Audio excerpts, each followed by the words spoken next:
Well, the coalition is set to announce the locations of proposed nuclear power sites in a matter of weeks. It's being reported many of these sites will be in Nationals-held seats, including one nuclear reactor planned for David Littleproud's Queensland electorate. Joining us now is the Nationals leader. David, thanks for joining us. Will there be a nuclear reactor in your electorate? You're just going to have to wait a little bit longer. We'll announce that in the next little bit, but we'll be upfront and honest with the Australian people. And that's about making sure that on a technical basis that it does work in the geographical areas that we're saying that they'll go. But they will be where existing coal-fired power stations are. And the reason we want to do that is because there's existing infrastructure, there's existing workforces that can enjoy workforce beyond coal, but there's also the fact that we get rid of the 28,000 kilometres of transmission lines that will be required under this green folly of renewable energy that's destroying the very thing it's there to protect, the actual natural environment, while tearing up also prime agricultural land and your food security and driving up your food prices. So there is a sensible solution to this. We will announce it and we'll be able to show our costings as well about how much this will cost, what your energy bill will be and what your energy mix will be, about making sure we're not putting all our energy eggs in one basket. We're going to have concentration risk by going in an all renewables approach that can't even underpin manufacturing with batteries and wind factories and solar factories. They just can't do it. And so you need this thing called baseload power.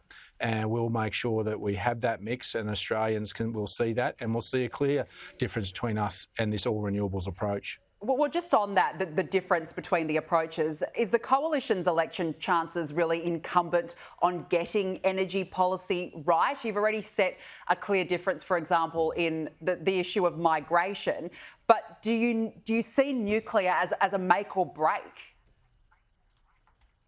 Well, I think it goes to the heart of the cost of living, and that's what Australians are feeling. And Australians need to ask themselves, after 2 years of Anthony Albanese, are they better off or worse off?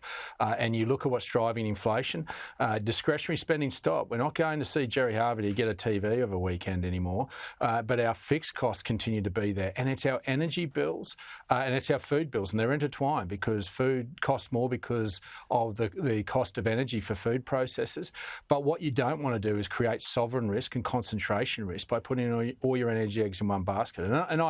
We acknowledge the Gen Cost report, but what that Gen Cost report failed to do last week as well, when we're going to talk about the cost of nuclear, it failed to acknowledge that a nuclear power plant goes for some 80 to 100 years.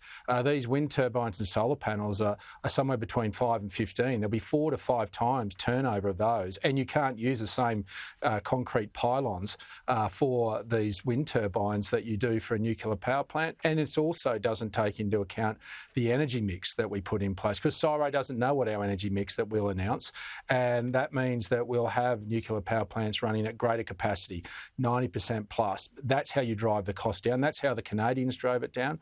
And so that's what we'll articulate along with the sites to be upfront. And what you're going to get out of Peter Dutton and I is what you see is what you get. There'll be no sleight of hand. What we say we're going to do, we're going to execute. We're going to make sure that we follow through. But I think what the Australian people want now is leadership, and you can't keep spending Australian taxpayers' money to solve the nation's problems, because ultimately it runs out. You've got to address the fundamentals, and that's cheaper energy, more reliable energy, but also attacking those things like food prices and migration and a bloated bureaucracy of 36,000 extra public servants here in Canberra.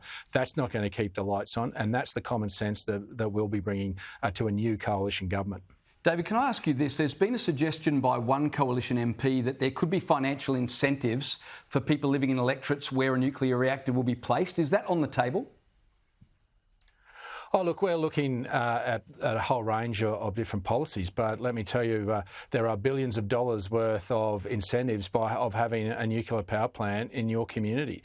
The jobs that will come from this, the high-paying jobs that'll be, in many cases, higher paid than what a current coal-fired power station is. But many of those expertise are transferable. So you've got to understand this will be a significant investment in these regional areas, and for those areas that have coal-fired power stations, restrictions, as they slowly sweat out, what will happen is that there's an opportunity for some of those to switch over. And that's the common sense solution that takes away all this pain that regional Australians are feeling. I just say to everyone that lives in a city tonight, just please appreciate that if you want to go down this renewables approach and you want to reduce the emissions the way that this government is asking, just understand the burden you're asking regional Australians to bear.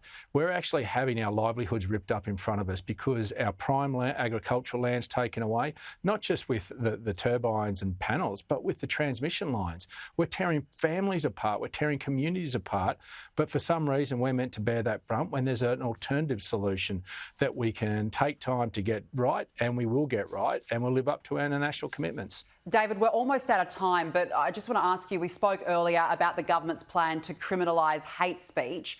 What's the Coalition's view? Is this really necessary? Well, we've got to see what's in the detail. I'm reticent to support anything that Mark Dreyfus may bring to the Parliament without seeing the detail. There are already laws in place, criminal laws in place, and I think the government's got to articulate why they haven't been used, why they aren't satisfactory. And if they're not, then we'll be constructive. But we need to understand the detail and that there aren't any unintended consequences. But what could solve a lot of this is leadership.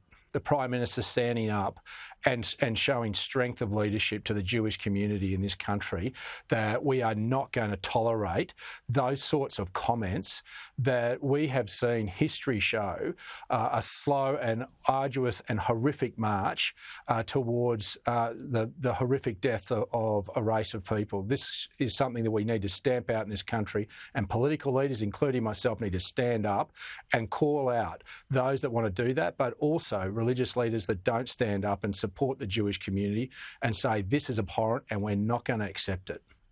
David Littleproud, thank you for your time tonight. We appreciate it.